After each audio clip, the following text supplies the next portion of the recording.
प्यारे तुलबा व तालिबात, अस्सलाम वालेकुम। उम्मीद है आप सब खैरियत से होंगे। हम हमारी 10वीं जमात की साइंस की किताब का सबक नंबर 10 पढ़ रहे हैं और उसका 6वां सेशन शुरू है। हमने रोशनी और इनेकास के बारे में काफ़ी कुछ मालूमात हासिल कर लिए हैं कि रोशनी जो है हमारे माहौल के लिए फ़ायदेमंद जुज़्व है और दुनिया को रंगीन बनाती है, और यही रंगीन दुनिया जो हमारे चेहरे की में जो आँखें वहाँ तक पहुँच पाती है और जिसकी वजह से हम दुनिया की तमाम तर चीज़ों को उसके रंग और उसकी कैफियत के हिसाब से महसूस करके पहचानते हैं कि हमारी नज़र किस पर पड़ रही है। अब हमने रोशनी के इनेकास में देखा था कि जैसे तस्वीर हमको दिखाई देती है, सिनेमा हॉल, टीवी, इस पर हरकत करती हुई तस्वीरें दिखाई देती है, तो ये सब रोशनी ही की वजह से मुमकिन हुआ है। रोशनी की लहरें बरक़ी मिकनातीसी लहरें हैं, यानी जैसे ही वो ज़मीन पर आती है तो वो खला के अंदर आने के लिए वो जब उसके साथ वास्ते से तरसील होती है तो तरसील होने की वजह से खला के अंदर रोशनी में बरक़ी मिकनातीसी लहरों में वो कन्वर्ट हो जाती है।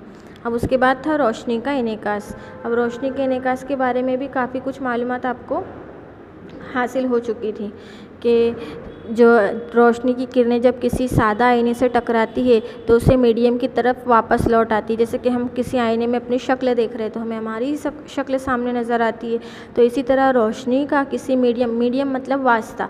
अब वास्ता किसे कहेंगे? जैसे कि एक आईना है और आईने के अंदर सामने मैं खड़ी हूँ और मेरे बीच में यानी आईने के और मेरे दरमियान में कोई चीज़ आ गई है, तो वो चीज़ क्या हुई? वास्ता हुई। और अगर कोई चीज़ नहीं आ रही है और सिर्फ कुछ फासले पे आईना है तो मेरा और जो आईने का अक्स है वो वास्ता कहलाएगा। तो जब वो वापस पलट कर जाती है तो वापस आने का जो मकसद है वो इनेकास कहलाता है। किसी चीज़ पर जब रोशनी पड़ती है तो ये चीज़ अगर चमकदार हो तो रोशनी को जज्ब नहीं कर सकती, तो उसे अपनी सतह से वापस कर देती है, और वापस करने का जो अमल होता है तो वो हमें आईने में दिखाई देता है, और ये अमल को सादा लफ्ज़ों में इनेकास कहते हैं। सादा आईने से रोशनी का इनेकास सबसे छोटा होता है और इसी तरह वहाँ से चमकदार शय जो होती है वो हमें वापस हमारी आँखों की तरफ लौटती। जैसे कोई बहुत ही चमकदार शय है, जैसे कि धूप में पड़ा हुआ कोई एल्यूमिनियम की शीट या स्टील की शीट, हम देखते हैं कि उसके ऊपर जो है बहुत तेज़ रोशनी पड़ती है, और जब हम उसे बहुत धूप में कभी रखी हुई कोई शीट है या कोई आईना है तो हम देखते हैं तो कुछ वक्त के लिए हमारी आंखें जो है वो बंद होने लगती है। जैसे हम सूरज की तरफ देखते हैं तेज़ धूप में तो हम उसे देख नहीं पाते मुकम्मल तौर पर, क्योंकि सूरज की रोशनी जो है वो बहुत तेज़ होती है।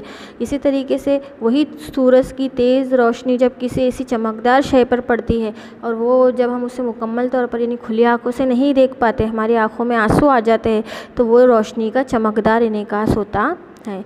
अब मैंने ज़ाविया वक़ू और ज़ाविया इनेकास के बारे में भी बताया था, उमूद के बारे में भी बताया था कि इनेकास के कवानीन में ज़ाविया वक़ू अहम है और ज़ाविया इनेकास। जब चमकदार शय से रोशनी टकराकर वापस मुड़ती है तो वो शुआए उमूद के ऊपर जो है मुनकिस होती है और फिर वहाँ से पलट जाती है, और शुआए वक़ू और ज़ाविया वक़ू ये दोनों का इनेकास जो है वो बिल्कुल बराबर होता है। अब यहाँ पे 3 पॉइंट है रोशनी के इनेकास और इनेताफ़ में। पहला है मकर आईना, और फिर मुहद्दिब आईना, और उसके बाद है रोशनी का सफ़र। ये 3 टॉपिक है हमारे। तो बेटा इसके अंदर सबसे पहले जो है मकर आईना, यानी ये तीनों जो मकर आईना और जो मुहद्दिब आईना है तो ये जो बनते हैं ये कुर्रवी आईने से बनते हैं। ये कुर्रवी आईने से बनने वाले 2 आईने हैं, एक मकर आईना है और एक मुहद्दिब आईना है। अब कुर्रवी आईना किसी गोल किस्म का कुर्रा होता है और उसकी 2 सतह होती है, एक अंदरूनी सतह होती है और एक बैरूनी सतह होती है। तो ये जो 2 सतह होती है, जो अंदरूनी सतह है वो मकर कहलाती है, और जो बैरून यानी बाहर की सतह होती है वो मुहद्दिब कहलाती है। अगर मुहद्दिब को पेंट कर दिया जाए तो मकर आईना, और अगर मकर सतह को पेंट कर दिया जाए तो मुहद्दिब बन जाते हैं। यानी एक ही आईने से बनने वाले 2 अक्स है। जैसे मैं मिसाल दूँ आपको एक चमचे की, जो घर में चम्मच रखा होता है ना छोटा सा, तो हम चम्मच देखते तो चम्मच का जो अंदर का हिस्सा रहता है ना, जो बिल्कुल अंदर का हिस्सा चम्मच का जो रहेगा तो वो बैरूनी यानी जो अंदरूनी सतह है चम्मच की वो मकर आईना समझ लो, और वही चम्मच की जो बाहर की पिछले की उभरी हुई सतह है तो वो उभरी हुई सतह जो है वो मुहद्दिब आईना है। अब ये दोनों एक ही आईने से निकलने वाले, मुहद्दिब और मकर जो है वो कुर्रवी आईने से निकलने वाले। अगर हमें मुहद्दिब आईना बनाना है तो हमें जो अंदर की सतह उस पर पेंट कर देना पड़ेगा, तो वो सिर्फ हमारा मुहद्दिब आईना बन जाएगा। और अगर हमें मकर आईना बनाना है तो हमें बाहर यानी चमचे की जो उल्टी शय है, जो उभरी हुई है, उसको पेंट कर देंगे तो वो मकर बन जाएगा। और इसके बारे में इसका डायग्राम हम नेक्स्ट पीरियड में देखेंगे कि मकर आईने का डायग्राम कैसे बनता है, ये बहुत अहम है।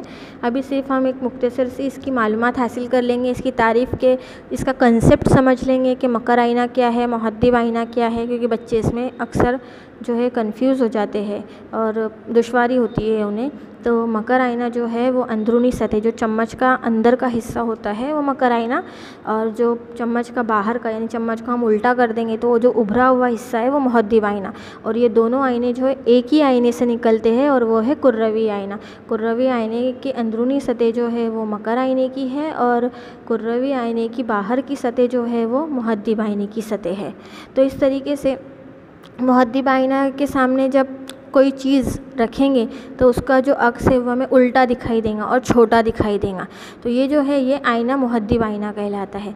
कि इसकी जो खुसूसियात है वो यही खुसूसियात है कि जब आईने के सामने यानी मुहद्दिब आईने के सामने कोई चीज़ रख देंगे तो वो चीज़ का अक्स जो हमें मिलेगा तो वो उल्टा मिलेगा और हम छोटा दिखाई देगा।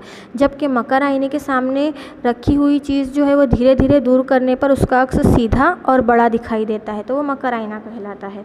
अब इसकी मिसाल एक चम्मच से ही समझेंगे कि मैंने आपको बताया कि चम्मच का जो अंदरूनी हिस्सा है वो जो है वो मकर आईना कहलाएगा और जो बाहर का हिस्सा है वो मुहद्दिब आईना कहलाएगा। देखो यहाँ पे मुहद्दिब आईना यानी बही गोड़री से उसका गुजराती नाम भी दिया गया है।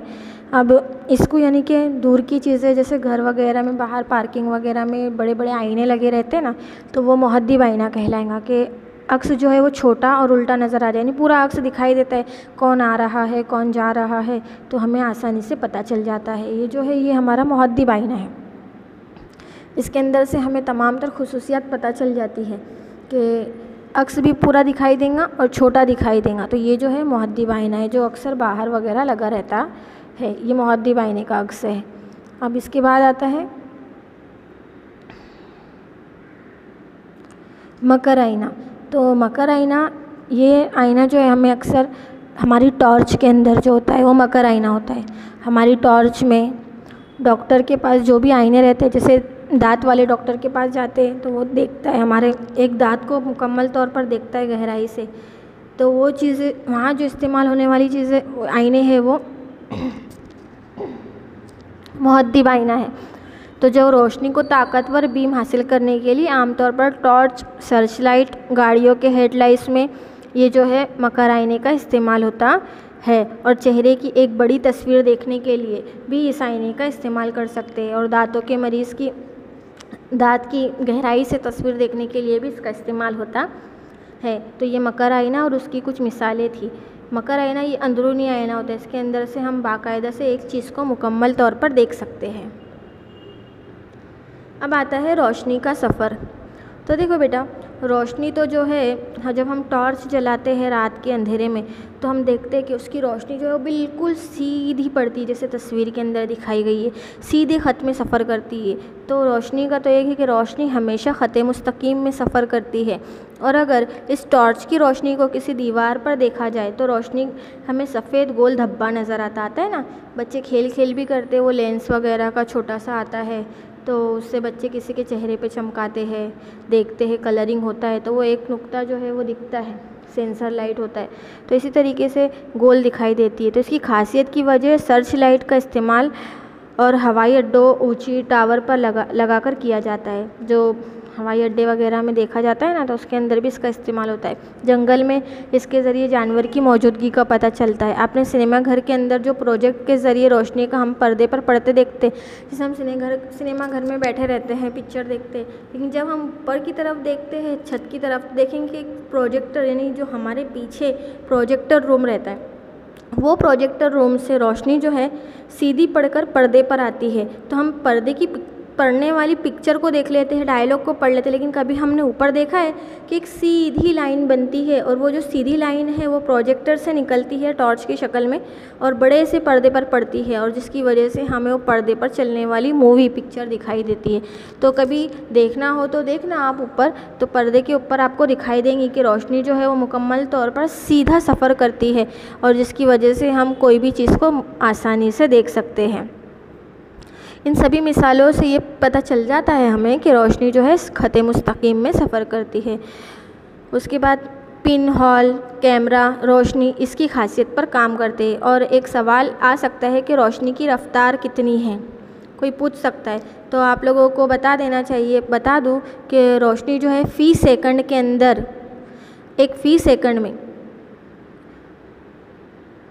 एक फ़ी यानी किलो फ़ी मीटर की सेकंड के अंदर 3 लाख किलो फ़ी मीटर सेकंड में सफ़र करती है। रोशनी की रफ़्तार कितनी होती है कोई पूछे, यानी डायरेक्ट पड़ती है, हम देखते हैं कि हमने टॉर्च ऑन करे तो तुरंत रोशनी पड़ने लग जाती है, ऐसा कुछ वक्त नहीं लगेगा। तो उसकी जो रफ़्तार है वो 3 लाख किलोमीटर फ़ी सेकंड है। ये MCQs में या 1 मार्क के सवाल में पूछा जा सकता है कि रोशनी की जो रफ़्तार कितनी है, तो हम बता सकते हैं कि 3 लाख किलोमीटर फ़ी सेकंड होती है।